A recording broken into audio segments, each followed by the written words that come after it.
In an old mansion surrounded by a deep forest, there was an old room, abandoned and forgotten. In the corner of this room stood a glass display case in which lay an antique doll named Alberta. This house had witnessed many strange and eerie events, and Alberta had long been thought to be cursed. Residents of the neighborhood said that the doll would sometimes change its position in the window by itself, and at night invisible footsteps were heard throughout the house.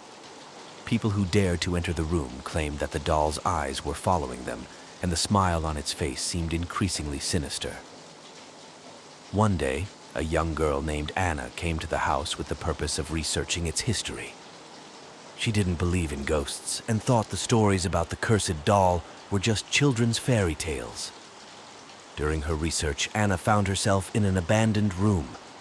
Upon seeing the doll, she smiled mockingly and said, "Just an old piece of wood, nothing more." That same evening, strange events began to happen. The hum of the wind was the music of phantoms, and screams were woven into its melody. Anna heard footsteps behind her, and turning around, found no one. The werewolf she had laughed so hard at was about to pounce on her, but all she could see were shapeless shadows slowly approaching her. Terror made her slowly turn toward the doll. Its eyes were open, and a living, fierce anger splashed in them. The mittens, which had been merely an indifferent decoration, now gave the doll life. Living human hands demanded her life in return. It was only a minute before she would become part of the curse that had weighed heavily on this house for generations. Anna tried desperately to negotiate with the curse, begging, pleading, begging to let her go.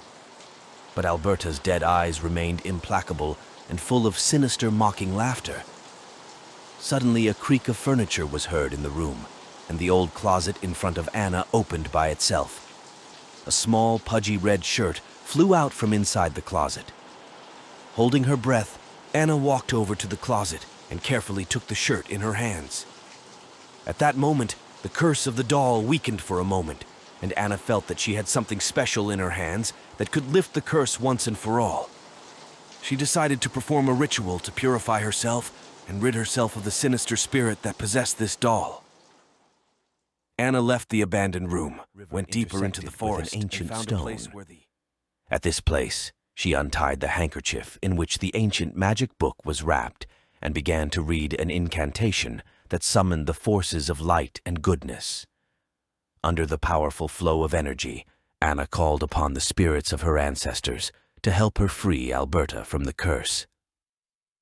Despite the power of the curse, Anna felt a powerful energy within herself and believed in the success of her scheme. Gradually, the sinister smile disappeared from the doll's face. Its eyes no longer looked at Anna with a thirst for revenge. The spirit that was trapped inside the doll began to fade away gradually until Alberta turned into an ordinary, lifeless doll.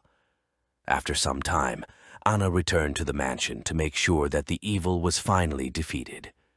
Entering the abandoned room, she saw Alberta in a glass display case with not a trace of the curse on her. The doll's eyes were now full of genuine gratitude. Anna realized that the curse's story was over and peace and beauty had returned to this old mansion.